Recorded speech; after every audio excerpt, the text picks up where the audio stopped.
Get rolling. Okay. Welcome to Plugged In Chatham-Kent, your business podcast. We are on episode 5, unless, of course, I publish this 2 weeks later, in which case we're in episode 7. It'll all line up. Trust me, it'll be fine. It'll be great. This is the wonderful thing about podcasts and electronic digital stuff nowadays, right? You can record something 2 weeks earlier, put it out, and unless I tell everybody, they have no idea when it actually came out. This is the wonderful world we live in. I do it all the time. Use Hootsuite if you're looking for ways around that. Okay, I'm here today. I'm Andrew Thompson, part of Chatham-Kent Economic Development, part of communications here. I'm going to pass it around the table, and everybody else can introduce themselves. We'll start off with, you are? Jordan Najev from Najev Optometry, based out of Leamington, but we have 5 locations. Currently, we have 2 in Chatham-Kent. So we just opened an office in Blenheim. We're here in Chatham, and then we're pretty close to closing a new location in Chatham-Kent as well. Awesome. Well, we're going to talk about that. Okay, and over to Taylor. Yes, I'm Taylor Hughes. I'm an Economic Development Officer with ACADEV here, and I'm looking forward to this podcast. You set this up. This was all you. So, sometimes it was partly you, partly the fact you reached out to us as well. So I reached out, yeah, and you guys were amazing for connecting. And Taylor was right away, yeah, for sure, let's do it. And then I reached out to yourself as well, Andrew. And so thank you for having come in as a sign of appreciation. I wanted to bring you a couple T-shirts. Oh yeah. So I have 2 T-shirts for you guys. If you guys want to throw them why on. we started a podcast. We can't be bribed with swag, but we can be bribed with swag. Just saying. Understood. So, yeah. We get to put these on, yeah? Yeah. So, it's part of our branding and just awareness Absolutely. within the community and wanting to make sure that people kind of know our story and know what we're about and how we can better serve the community of Chatham-Kent as well as Essex County. For anybody who's listened to the audio version of the podcast, we just put the T-shirts on, and they fit great. They look good. They have all your branding right across them, as anybody should properly brand something. That's right. As the marketing guy sitting here, you've done a really good job with these shirts, and I love the back because it has an eye chart on it, and I think that is very clever. It has the tumbling E, which is also in our logo, which is something that the community is starting to be aware of. Najev Optometry. It is it's a tough last name to say. Most people cannot say it. It's very unique. So we wanted to play off that as well, and it's something that it's pronounced Najev. And there's a lot, especially my father is the founder of the company, and growing up playing hockey, it was always interesting whenever we get a penalty and go into the penalty box. the visiting, usually it was okay in the home arena, but when I was on the road traveling, it would just be a butcher, and most times it'd just be like, and number 8, Jordan. And so they wouldn't even try the last Jordan name. K. So, yeah, exactly. So it's definitely something that we're really proud of, our last name, and having it linked to Najev Optometry is something that's really, it means a lot to us and our family. Awesome. So Actually, I had a couple questions for you about that. Let's start with the generational thing. You're a multi-generational business, right? For sure, yeah. So the origin story is my dad came over from Eastern Europe when he was 15, 16, and he landed in Brantford. And with traditional, most Eastern Europeans, when they came over to Canada or the US, they had a strong foundation in science and math. Language, obviously the English language was secondary to him. So it was a bit of a challenge in high school, but he excelled in math and science, which led him into a career path to want to become a doctor. And so he had a chance to go to McMaster, where he studied, and after 1 year he was accepted to the University of Waterloo. And so that's really where the story starts of him getting into the optometry world. And so at 26 he graduated. He worked at a practice in Brantford for about a year, and then he had an opportunity to move down to Leamington, and he took my mom and at the time my older brother, and they came to Leamington, and the first thought was, wow, there's nothing here back in the 70s. And so their goal was just to stay a year, and then they moved back to Brantford where it was comfortable. And I'm seeing this too, the story's playing out real life for me as I interview doctors to join our team. It's the same challenges that my parents went through. But they moved down to this area and they immediately fell in love with Essex County and Chatham-Kent. And so they're still here. 40 years later, They love the community. They've invested heavily. I'm here because of them, obviously. And so really that's the origin story of how National Optometry formed.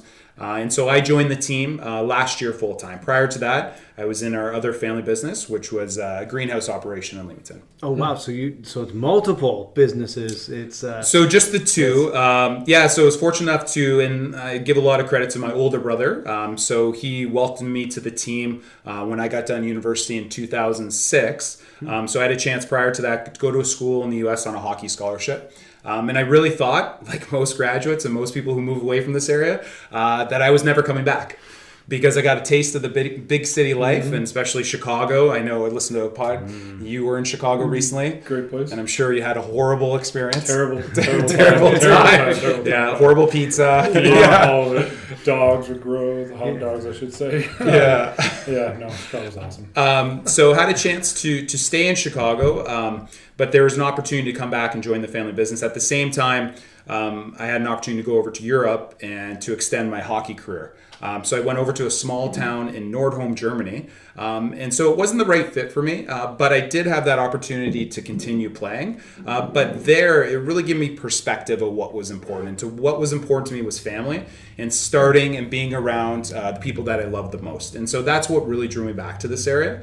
And so I started working at the farm in 2006 and definitely thought, I'm sure like most grads, that I was hot commodity. I studied economics, lived in Chicago, lived in Germany, and my brother was quick to put me in place, as I would say. And there might have been a little bit of resentment working with an older brother who said that doesn't matter. You need to learn everything and start from the bottom. And so I really struggled moving back to this community, and it wasn't easy as a new grad and something that I didn't envision myself doing moving back.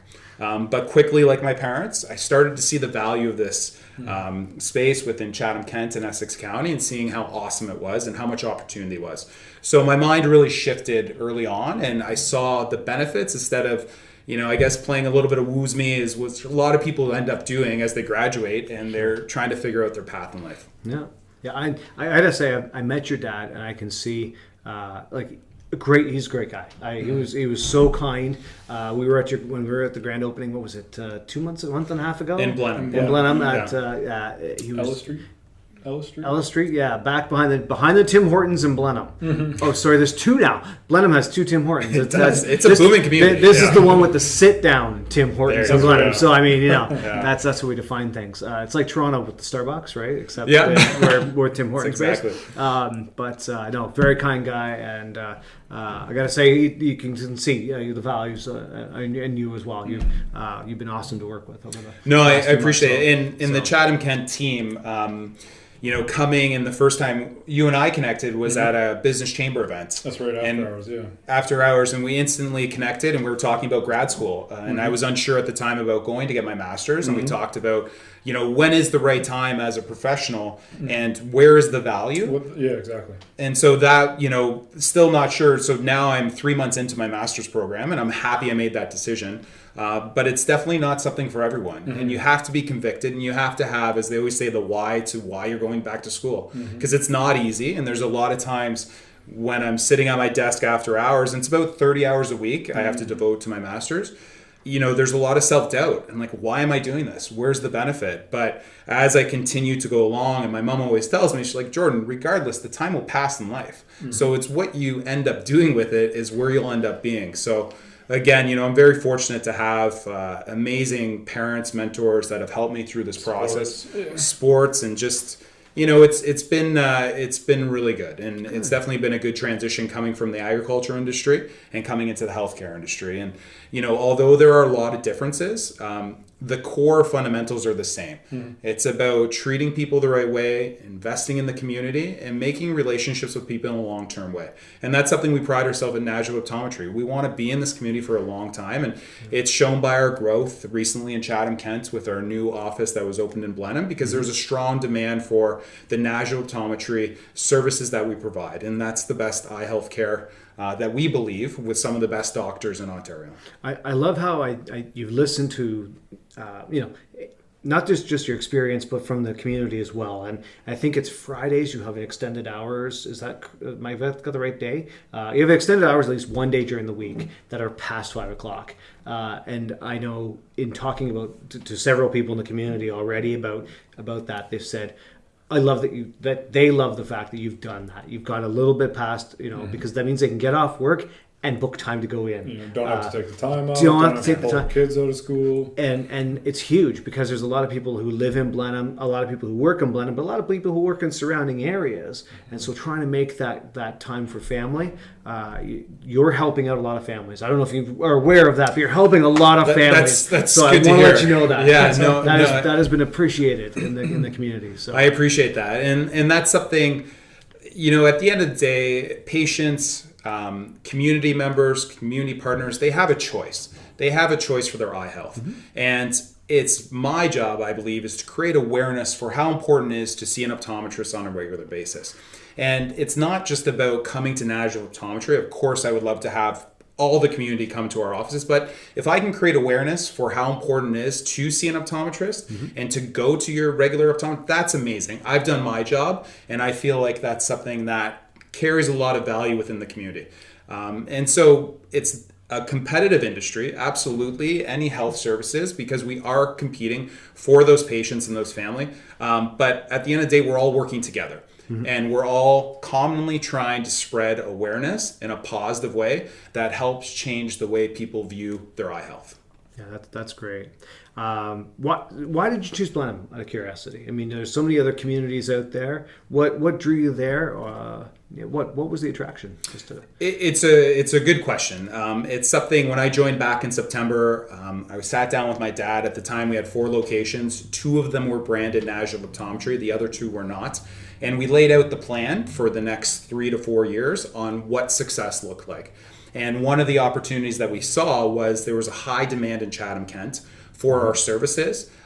So we did some research. We talked to different stakeholders. We went to different communities. And I still remember the first time I drove into Blenheim, because I hadn't been in many years, since I'm dating myself, when I played junior C hockey for the Wheatley Sharks. And we used to play against the Blenheim Blades, which at the time, Blenheim seemed so far away from Wheatley.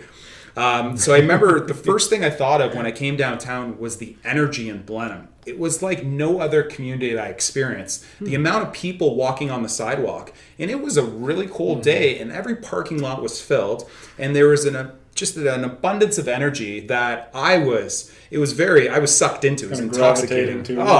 It was just so refreshing, because I've seen so many communities that don't have that energy. And that's a kudos to Chatham-Kent and your team for promoting Blenheim, and also the work that Blenheim has done to position itself. And I know one of their slogans is unique shopping experience, and it really is. And those businesses have done a great job of creating a different value proposition on why people are driven there. And I know they just recently had the Cherry Fest, which I heard was a great success. There was a lot of people who visited it. A lot of seeds being spit. A lot of seeds. Spat. Spit. And creating that awareness for all of Chatham-Kent. So ultimately, Blenheim was the right fit for us to start in. And also we saw that is where we saw the highest demand for National Optometry to come, because we were seeing a lot of Blenheim patients in Chatham. And they would always say, hey, have you guys ever thought about coming to Blenheim? There's a need. People want to see your office. Some of our patients don't like to drive to Chatham because they're getting a little bit older, and they want to stay local, and they wanted to support that Blenheim community. So we wanted to give them that opportunity to have that choice. Gotcha. And you mentioned, not sure if you mentioned it, before we started chatting and recording, you're doing something in Chatham, right? You're looking at expanding or changing a little bit? So currently we're at 149 Grand Ave, so it's across from the hospital. So we're looking at either building or purchasing a larger building because that current site, we've outgrown it. And so there's an opportunity to have more inventory for dispensing, better tools for our patients' eye health, and also have more room to see more patients, which we've seen an increase of demand for our doctors and the services that we offer. So sometimes businesses mature and they see an opportunity to grow. And it's a positive sign, not only for National Optometry, but also for the community of Chatham. because you're seeing people start to really dial in and care about their health and be aware of it. And I think that spreads across all industries. You're seeing more people on the sidewalks actually walking after work or before work. I'm seeing a lot more energy within the community. And that's something that takes time to build, and just an awareness that health is important in whatever form that is. If it's your eye health, or if it's your physical health, or if you're eating better food. And I see there's some new grocery stores coming to Chatham as well. Some exciting news. So there's definitely some excitement around this community, specifically Chatham, that it's getting a lot of energy and and we're seeing it on the ground level at our office, and that's the reason why we're looking to expand our current operation in Chatham. So I got to share this story from today. We were out in, I hate to just talk about Blenheim, but that's where we were today. We were in that community. We were in 4 other communities as well for our workforce. We were calling it the Supercharge, your workforce event. And so we've been to Wheatley, Chatham, Wallaceburg, Tilbury, and today was Blenheim. And so we arrive, and we had 17 people register, 17 businesses register, which is great. We thought this is wonderful for an afternoon. We had 23 show up, which was even better. That never happens. That never happens. You're always looking at half the people that register. Exactly. Easy, and so we had these numbers show up. So we're scrambling to get some more chairs in. It was wonderful. And every single, and they were from a variety of different businesses. Every single one was looking at employing or training up their staff so they could hire in new employees, like trying to adjust that workforce. And that's across all these communities. We're seeing this. The reason we're going to 5 different communities with the same type of information is we want to get out there, but also there's a demand for it. And so, as to just top onto what you've just said about, you've got this potential growth of expansion. We're blown away by how much growth is going on out there right now. It's mind-boggling. Can I ask you a question? Absolutely.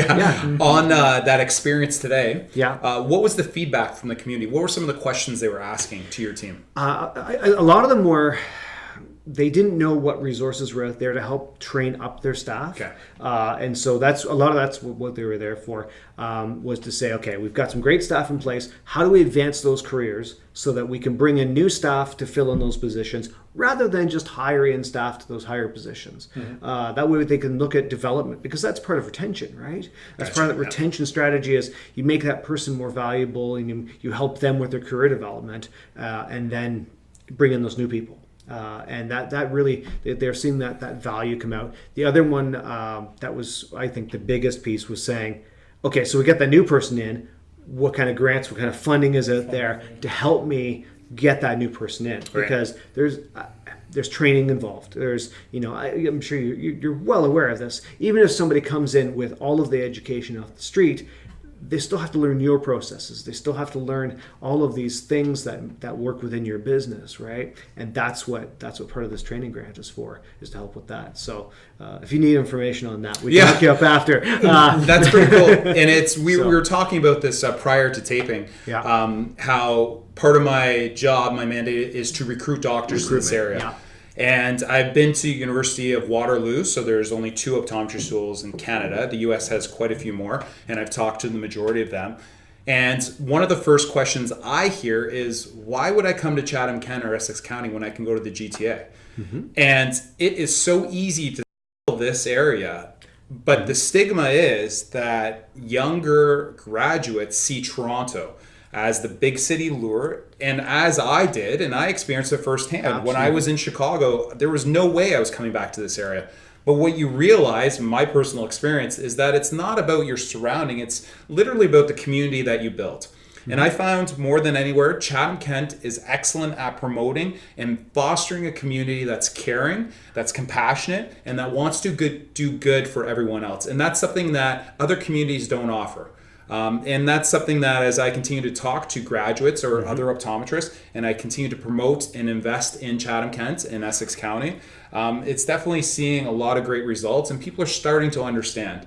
We're close to having a couple of optometrists join us from different communities, which is pretty powerful to say that we're able to bring in another doctor into this community to help serve the residents and to help make the life and standard of living so much better for the community of Chatham-Kent and Essex County. So the recruitment process is enormous, and it's always a little disappointing when the first thing out of new grads is how do you compare to Toronto? And that's to be understandable because Absolutely. Toronto does have. Listen, they just won, the NBA championship. They're an exciting place. There's a lot of energy, a lot going on. But so does this community. And it's amazing to see the job that your team is doing to promote that and to promote that excitement, because it makes my job so much easier. Because they follow Chatham-Kent and the different social media handles, and they see the excitement. Whereas other communities don't bother to do that because they don't think it's important. Yeah. But it's pretty impressive, and thank you for you guys making it so much easier to help tell the story. And it really is unique. I gotta. One of the things we've identified is that those new grads or young youth in any program. They really do drive towards those centers, right? And that's great for a short term. But what we're hearing from them is give them 3 or 4 years, and suddenly they do start to change and think, maybe I'll have that family. Maybe I want to own a car, or maybe I want to buy a house, or those life milestones in many ways, right? They start to realize that, and all of a sudden, this Chatham-Kent community. One of the biggest issues I think that they're finding is that they go for the good time, they go for the entertainment. They may start having to bankroll a lot more from their own bankroll sometimes, and then they realize, like, holy cow, it's not exactly sustainable to be working in the same kind of capacity as anybody else in a different community, yet paying extremely higher costs for living. And then you realize I can stop renting for $2,000 a month, and we're seeing huge trends with the 27 to early 30s of moving to this area, making the choice to come this way because they want to have a family, and they're tired of living in a small condo with nothing around, and listen, in order for family, right? The Instagram and Facebook and the Twitter, when you post that photo with the CN Tower behind you on a casual Tuesday night, that's a great visual. It is. But what's the real story? I'd rather see a picture of someone out in a cornfield, hanging out, enjoying a sunset, and seeing all the stars. To me, that is true value. That has meaning to me. Yeah. A generic photo of something that everyone's doing all the time, there's no happiness in that. And that's my opinion. I'm sure some people do find value, but it's not for me, and it's not from what I hear from people coming back to this community. And that's the kind of people we want to recruit here. The people who see value in being here, right?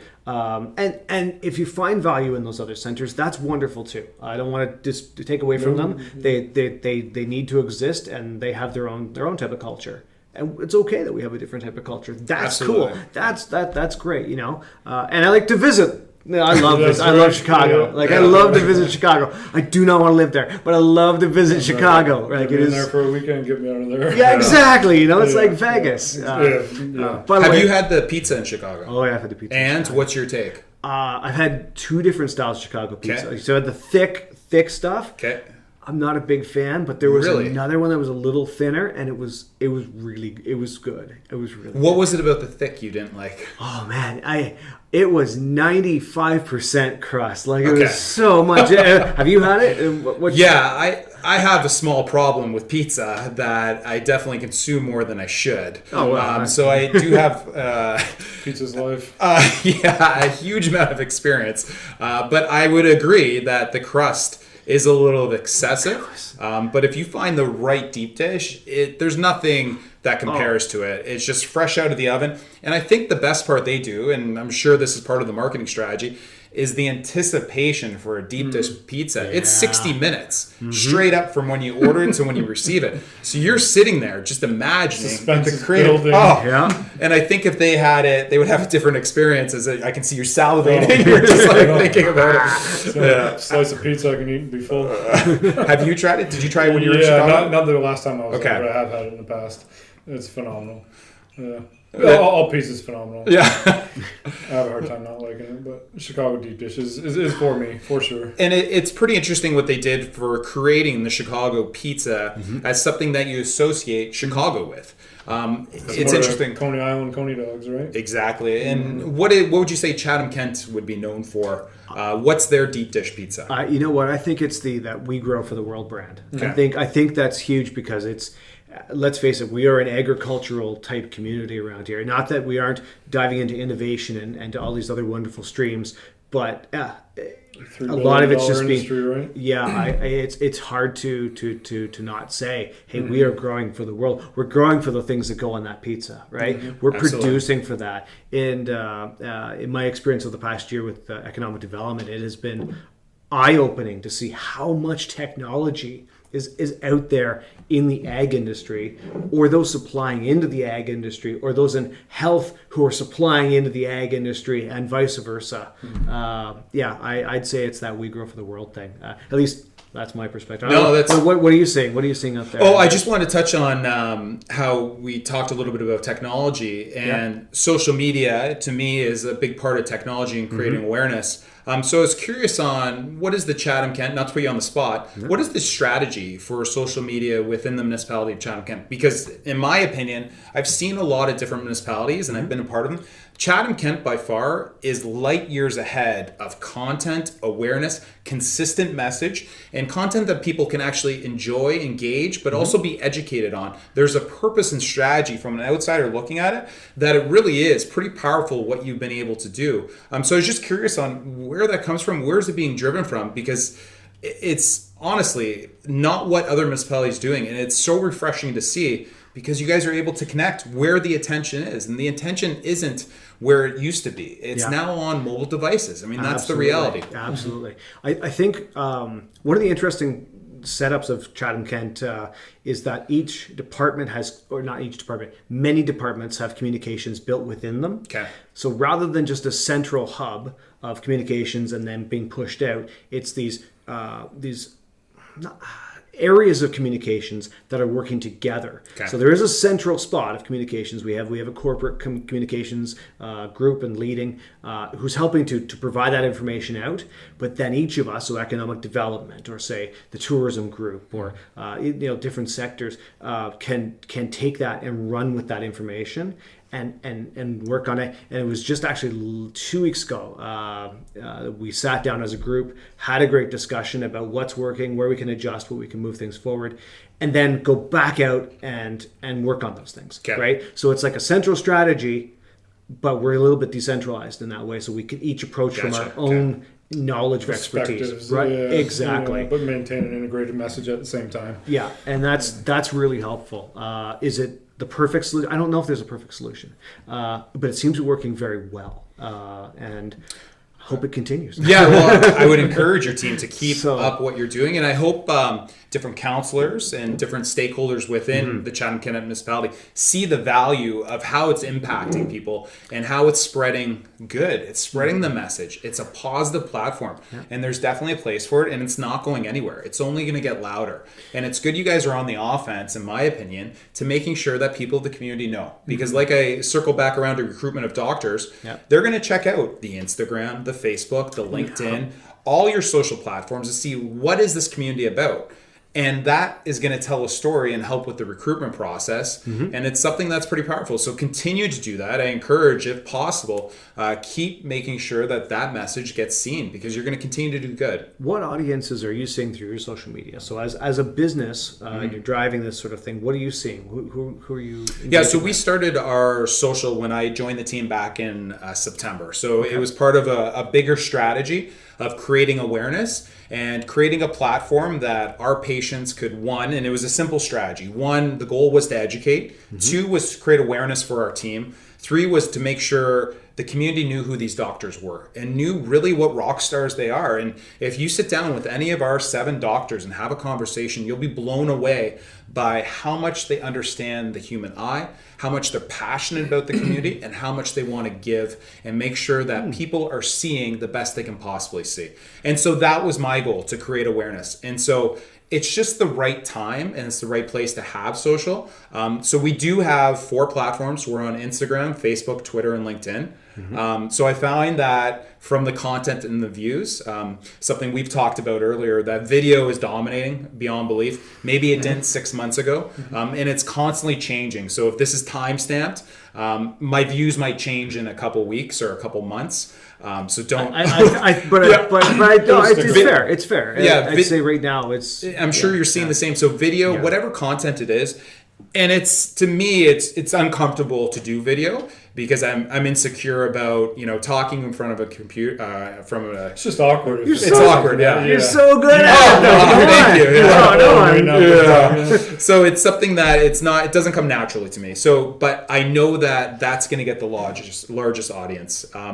So quickest way to establish like personality, right? For sure, they can so much see. gets lost in technology if it's just through text. You drop a comma somewhere and it's like, oh god, that means something entirely. Yeah. But when you're speaking through a video, people can actually connect with you. They can kind of establish that common ground with somebody, sort of see personality through the computer. They feel like there's a connection. It's a good point, and that's tough to do sometimes on photos. So going back to what's working, what's not.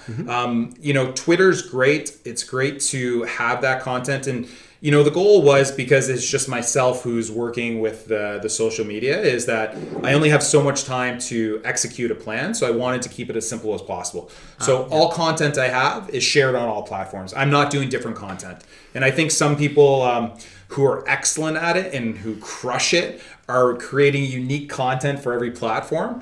I just don't have the capacity to do that at this point, and I would love to at some point. And there's some marketing companies out there that are excellent and perform really well. Yep. It's a lot easier to do when that's your job. For sure, and that's your full time. So North 42 is a company that comes to mind. They're out of Blenheim. I had a great conversation with one of the founders a couple months ago, and they're passionate. They're great at what they do. And highly recommend, if you're looking for someone to help with your content, there's someone that does great work, and they're good people at the end of the day that want to support the community. So back to the different platforms. I think if I were to give advice on it, you have to find which platform you can be consistent on and which one you can have constant messaging on. It's not so much, it's just, you just have to be present and you have to be aware of what's going on. But it's not gonna, I think sometimes people think with social media, with businesses, that if you have content on, it's going to drive demand to your business and you're going to see an immediate ROI. I think that takes time to build an audience. No light switch. There's no light switch. It's a good point. What's your takes on what's working for your team? What are you seeing that's working? Andrew is working. Andrew. I'll take just Andrew. Thank you. It's pretty impressive to be able to watch it, and most of the work that I do is through consultation. I'm speaking often about marketing strategies and campaigns, advertising campaigns, and the like. So to be able to watch somebody who does it very well on a daily basis and be a part of things like this, it gives me a lot to kind of pull from as well. But for me, the biggest thing is not being a computer when you're sharing content via any social media platform, right? Like video, as we were saying, the connection is phenomenal because you can actually feel like the person. It's not just a brand or a name of a business in front of it. Even from my own experience through my own social media, I was finding that if I was a little bit too robotic, I wasn't getting really any engagement whatsoever, whether it was from a comment or if it was just likes or if it was anything like that, it just wasn't there. As soon as I started maybe captioning things and trying to actually write a caption as if I was speaking. Do you remember the post that changed that for you and what it was?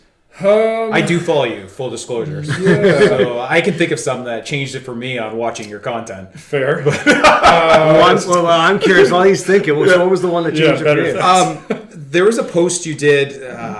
You were wearing a pink shirt for some reason. The diversity one is what I was going to do. Diversity, and that one was so candid because it looked real. It was authentic.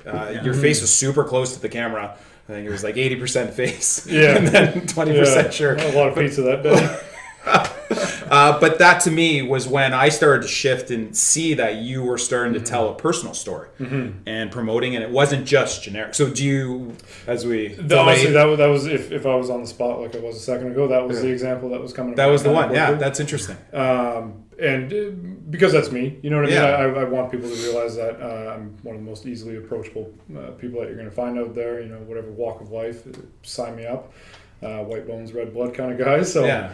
The diversity piece was easy for me, and I think it's something that we should all be kind of sharing the same opinion on. So, but what I was finding kind of before that, and that post just sort of fell into my lap. I was wearing a pink shirt. It was the right day. It was awesome, but the engagement I was finding from kind of being something that people can't relate to. Gotcha. Was why I decided to transition into a little bit more personal. So the Instagram account specifically, which is where I probably spend the majority of my time on social media. The biggest thing for that was just realizing that people want to connect with somebody and not with something. right? You have to be able to Yeah. relate to something. So I've started throwing up maybe 30% personal and still 70% professional. But just allowing people to have something to connect with as opposed to just being kind of a name of something. No, that's interesting. If that sort of makes sense. But To build on that, so yesterday was a pretty heavy day for us. We had an event going on. We were over talking about Grand Avenue right now because of a sinkhole. Yeah, well aware that our podcast got delayed. So because of a sinkhole, things going on. Yeah. Just if anybody is listening. All of the businesses are accessible out there. So I was out there getting photos. Yeah. It's really just one small area that's being affected, but it is making it so you can't drive through. That's right. Yeah, I actually looped around. Yeah, so you have to loop around. Even though I saw your content, I still... But if you're going out, say you're going to Krabby Joe's, you can still get to Krabby Joe's, right? Like if you want to go there for lunch, you can still do that. Because there was a bit of a misconception that area was completely shut down. It's not. Businesses are still open for business. I will say too really quickly, Maple City Bakery, 10% off everything. And Maple City Bakery. Great donuts. Great donuts. Some of the best. Everything. So we got some heavy content going out yesterday. Yeah. And so I thought, how Google reminds you of photos you've collected in the past? Yeah. It reminded me of a thing that I grabbed last week about just a silly little comic about these aliens who learn how to shake hands. Right? It's ridiculous. It's kind of silly. It's a little bit business related. So I posted it.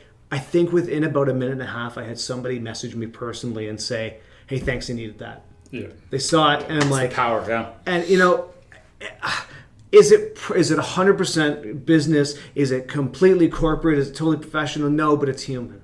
Yeah, right? exactly. That's the word for it. Yeah. And I try to tell the people this is that you've got to be authentic in the sense of the fact that, hey, it made us laugh. I shared it around to the team here. Some people looked at me like I had, two heads, but others were laughing. And you know what? It's not going to offend anybody. So we posted it, and it shows you're human, right? Because we're just people. We're just trying to help everybody in the community. So how do you view, I guess, question to you that I just asked, how do you view your personal content versus Chatham-Kent content? Where's the line for you on your accounts? Do you think that it's okay? Like, are you comfortable posting your personal versus Chatham-Kent and sharing? Where's the line for you? Is it two separate buckets, or is it all connected now to some point? So Chatham-Kent content in terms of economic development, it's its own brand, it's its own personality, right? It's its entity. In terms of me, I've opened it up. I've opened up all my material. There isn't much that I'm not going to talk about, because the reality is, much like I think I said earlier with what happens in Vegas stays on YouTube. Anybody can screenshot things and share it around. If you put it out there, even if you think it's private, it's not private. The reality is, if it is documented in some sort of form, it's out there. Yeah. There's a trial going on, I think, in the States about that right now, but I don't want to get into the politics on it. Netflix just released the big hack. The big hack. So, the reality is, I'm going to post something, it's going to be out there for people. Now, it's not to say that I'm not going to have private conversations and that sort of thing, and those are going to happen. Confidentiality is always going to be confidentiality. For sure. Somebody comes in here and says, hey, look, we need to have a confidential conversation. That's a good point. Those don't go anywhere. Those are always confidential. That's a totally different game.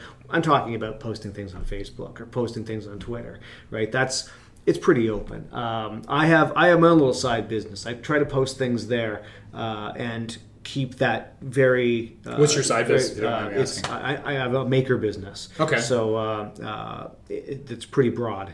It's also because I make a lot of different things. Okay. But I try to stay within that stream. Okay. So that it doesn't... I don't post too much content, right? Gotcha. I don't need to annoy people, because that's the other side of it. Is I find if you post too much content that's outside of the expectation, you start to annoy people. There's that fine line of fun. So I'll post one comic on economic development, for an example, but I'm not going to post one a day. Or I'm not going to. Gotcha. That's not our stream, right? And what I'm hearing, and from both of you, is that you guys have seen the results and the analytics on it, and your behavior has been changed, good or bad, by what is working or not working. And I think that's the biggest piece that I hear from this, is that every individual has or should have their own strategy, whether it's, your own personal account or if it's a work account that you're managing.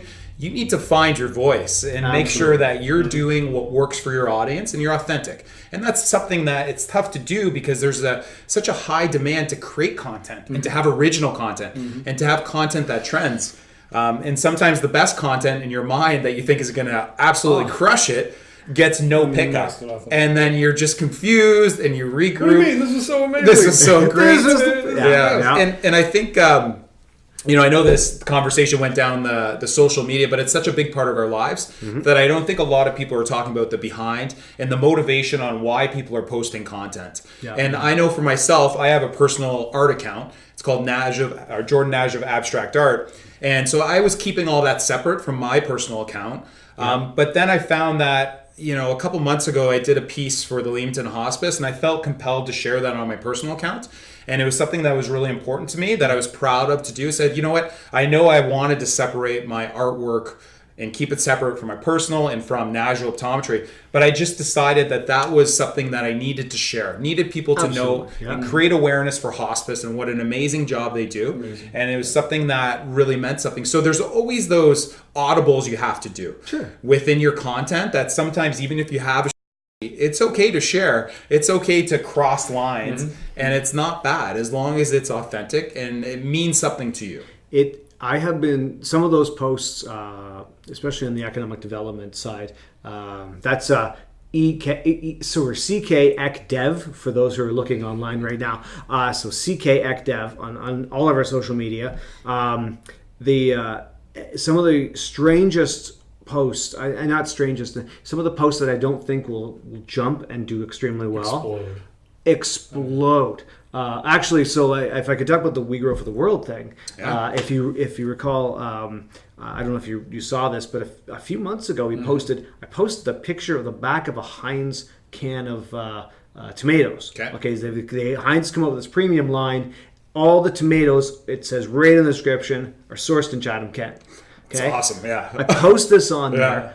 Within 2 days, we had 24,000 impressions, several thousand engagements. Wow. Within a week, it had blown up to something like 50, 60,000. Like it just, and it just kept going. Yeah, it was 70, and then it was 80. Like it just kept.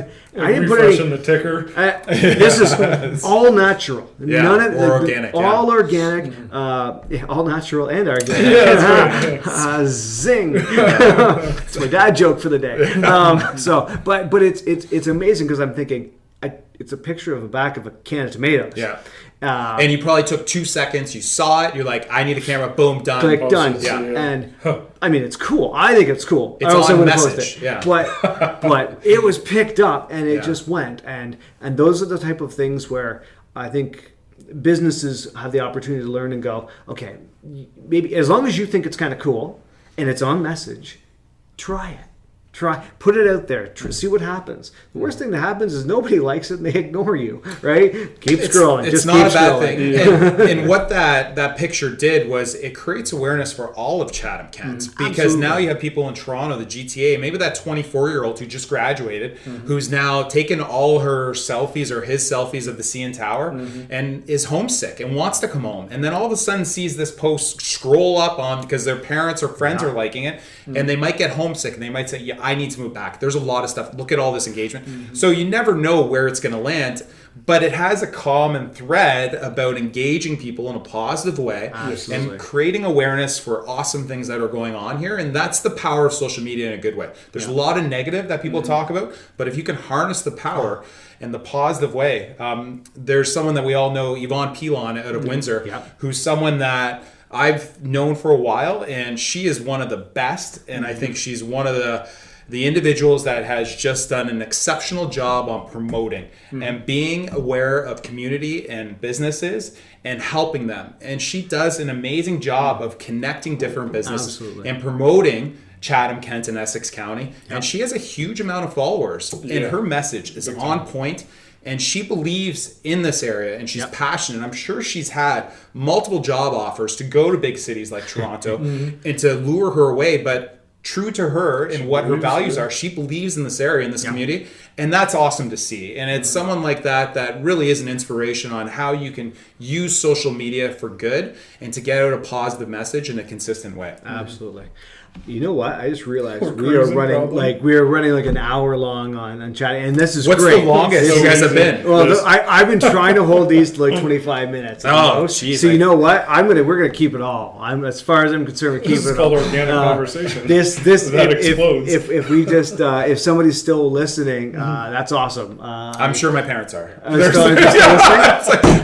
another shout out. You never feel special. You always know you're special. Yeah, that's great. My mom says I'm great. I just wanted to add, as we're wrapping up here, I really appreciate how innovative your team is, and the fact that you're being progressive with doing a podcast and doing the video and putting it onto multiple platforms. You're making it so easy for people to hear the good news story that's going on here. And it's not just, we're just going to stick to Facebook because that's what we're comfortable. You guys are trying new things, and not all of it works, like episode 2, I believe, but the sound was muted. Where we had no sound. No sound. Great video. Wonderful video. A lot of great hand movements.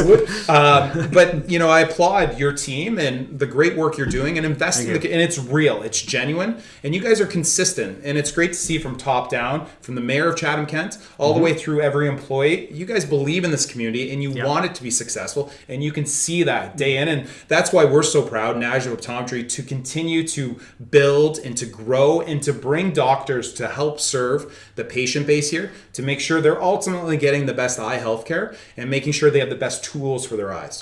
It's good. I'm going to put the link to your website in the notes for the show. Perfect. So when we post this, actually, with any luck, this will be on iTunes, Google Play, or at least their podcast streams, and other streaming services. So we're working on getting that out. If it isn't there yet, it's coming. We're developing this. You have to have a certain amount of content sometimes before some of the podcasts. Gotcha. Well, hopefully this fills up some of the content. Hopefully that fills up some of the. Yeah, exactly. It was definitely on iTunes, so it was there, and it was on Google because I got the links. So I'll be sharing those out so people can access that as well. It was definitely on those two, and so I'll put in the notes links to yours. But in case anybody is sitting around and doesn't have access or is driving and shouldn't be playing with their phone, how about you spell out your website address, if you don't mind? Yeah, so it's pretty simple. It's the usual www.najavoptometry.com. So okay, and you probably Google that too. Google it. Yeah, it pops up. One of the first, and it's interesting. One of the courses I'm taking in my MBA program is how to position your brand in the digital age. And so it was pretty fascinating to see the different tools there are out there. But one of the core messaging that I got from that program, one of those courses, was that it's all about content and being engaged. And I circle back to your team and creating this awesome content that people care about. And I'm sure there's more than just my parents watching this. I would say, it's going to build, and you guys will continue to have success as you continue to build this and are consistent in your viewership, and you're going to have a loyal following, which I am. And, I continue to believe in this community, and we continue to invest and to help grow and to grow with your team. I've been actually really happy with the response of the podcast so far. We've heard positive things from people who are just listening, but we've also had a lot of businesses actually reach out and say, we really want to be a part of this. We really want to, line us up, queue us up, get us on there.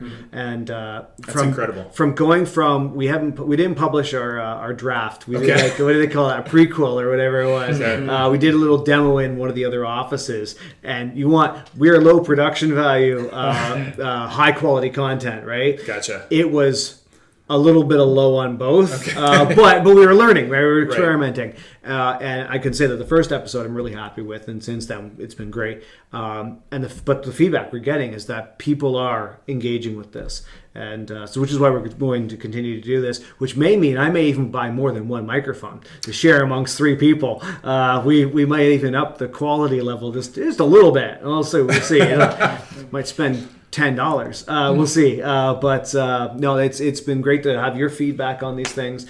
to hear what's going on out there in terms of your growth. And we look forward to seeing where you go over the next year, next 5 years. You know, it's going to be exciting, and it continues to be. It's a good news story for the community, and you know, we couldn't be where we're at today if we didn't have that strong support of the Chatham-Kent and Essex County community, and the strong demand to see some of the best doctors, you know, that we believe we have in the community. So it's a good news story. And I think it's great to hear that, you know, our neighboring communities, Essex and Windsor and these areas are also doing really well, because Heart's in Chatham-Kent, and I want us to do really well, but I also want those surrounding communities to do well, because I believe that, you know, Ontario, Southern Ontario, if we're all doing well, then we're stronger, right? If no community should be left behind, and so it's great that you're seeing success in those other areas too. Absolutely. And so I'm really happy to hear that. That's because I don't want anybody to fail, right? Our goal is to say, hey, let's make this whole region. It's much easier to move forward together. Absolutely. Yeah, absolutely. Okay, investck.ca is our website. This has been the Plugged In Chatham-Kent podcast, our business podcast for Chatham-Kent. I haven't found another one out there yet, so we are the only business podcast for Chatham-Kent.